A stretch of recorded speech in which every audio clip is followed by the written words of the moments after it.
할렐루야. 오늘은 욥기서 36장, 37장을 묵상하겠습니다. 욥기서 37장 21절부터 24절 말씀을 봉독해 드립니다. 그런즉 바람이 불어 하늘이 말끔하게 되었을 때 그 밝은 빛을 아무도 볼 수 없느니라. 북쪽에서는 황금 같은 빛이 나오고 하나님께는 두려운 위엄이 있느니라. 전능자를 우리가 찾을 수 없나니 그는 권능이 지극히 크사 정의나 무한한 공의를 굽히지 아니하심이니라. 그러므로 사람들은 그를 경외하고 그는 스스로 지혜롭다는 모든 자를 무시하시느니라. 오늘은 엘리후의 네 번째 연설, 엘리후의 네 번째 연설이란 제목으로 하나님 말씀을 상고하겠습니다. 엘리후의 네 번의 연설은 하나님의 말씀과 욥과 그 친구들의 이야기 사이에 위치하고 있어요. 이는 마치 엘리후가 하나님과 인간 사이를 중재하고 있는 것 같다라는 느낌을 줍니다.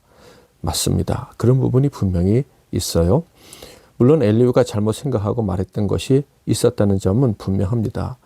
바로 욥이 그 자신의 죄 때문에 벌을 받는다는 생각이 그것입니다. 그렇지만 그의 연설은 나이든 욥의 세 친구들보다 훨씬 뛰어났습니다. 그래서 욥기서에 등장하는 세 친구들보다 엘리후의 연설 분량이 더 많다고 봅니다. 욥의 세 친구들은 욥의 고난이 오직 죄악에 따른 하나님의 징벌로만 보았죠. 바로 욥의 순전함을 완전히 무시하는 큰 실수를 범했어요. 그러나 엘리후는 욥의 순전함을 완전히 무시하지는 않았습니다. 그래서 욥이 자신을 돌아보고 회개하기를 계속 촉구했던 것입니다. 비록 하나님이 징계하셨지만 욥을 멸망시키시려 하지는 않았을 것이다 라는 전제로 연설을 했다는 거예요. 그러니까 엘리후가 욥과 하나님 사이를 중재하려 했다라는 느낌을 강하게 갖게 되는 거예요.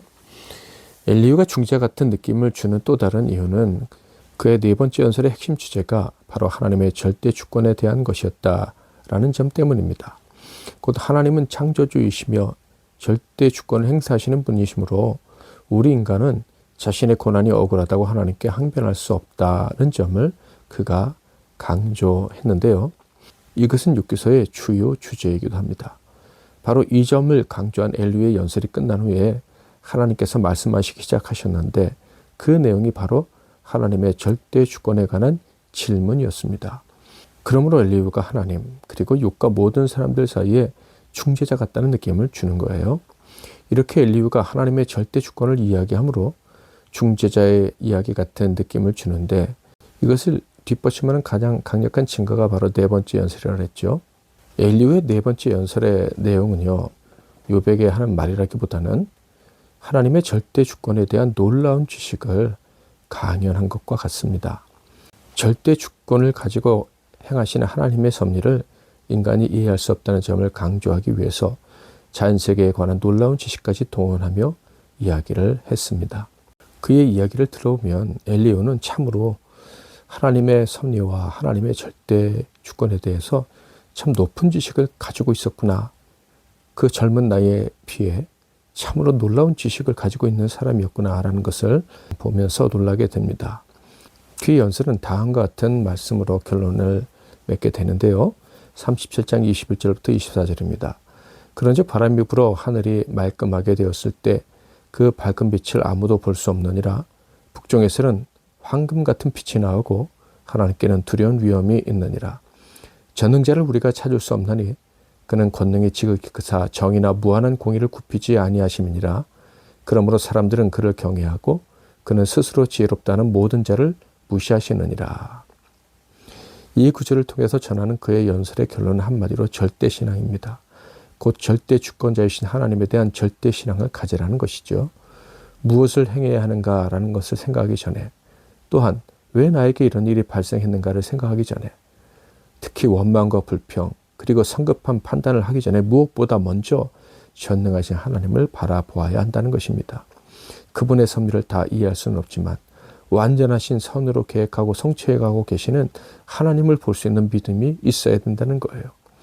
우리 믿는 자들이 목격하고 또 경험하는 모든 고난들은 똑같이 해석될 수 있는 것들이 없습니다.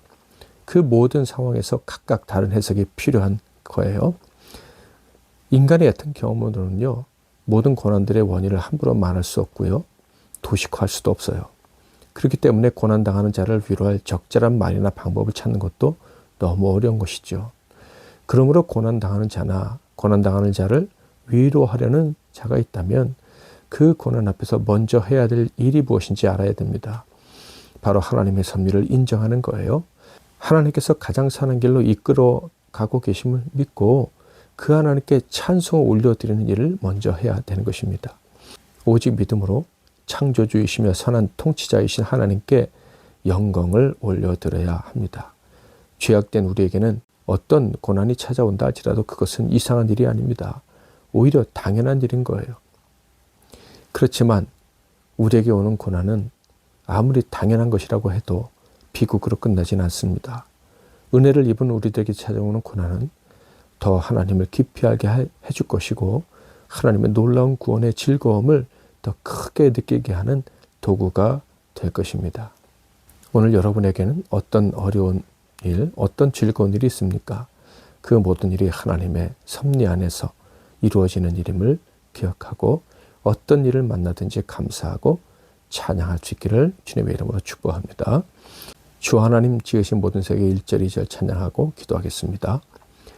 주 하나님 지으신 모든 세계 내 마음 속에 그리워볼 때 하늘의 별 울려 퍼지는 뇌성 주님의 권능 우주에 찬네 주님의 높고 위대하심을 내 영혼이 찬양하네 주님의 높고 위대하심을 내 영혼이 찬양하네 숲속이나 험한 산 골짜기에서 지저귀는 저 새소리들과 고요하게 흐르는 시냇물은 주님의 솜씨 노래하도다 주님의 높고 위대하심을 내 영혼이 찬양하네 주님의 높고 위대하심을 내 영혼이 찬양하네.